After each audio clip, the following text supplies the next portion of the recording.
I'm Jasmine with WTI, and if you're looking for a stylish way to feed your pets, you're gonna wanna check out this pet feeder from Pawfect Pets. It's so adorable. I love how it's made out of real wood. The craftsmanship is so beautiful on it. I love that it has these little bumpers at the bottom so that it won't slide all over the place. It's also not made of metal, so it's not going to rust on your tile, which was very important to me. And that this small size is perfect for my little dog. I got the small size with 4-inch bowls.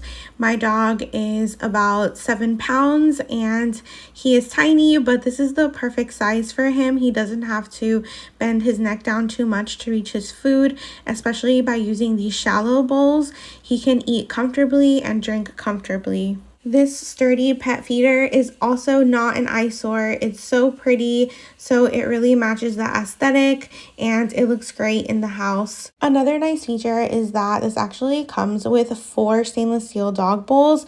So if you actually feed your dog more than we do, you can fit more food in these deeper bowls, and it also comes with some extra hardware.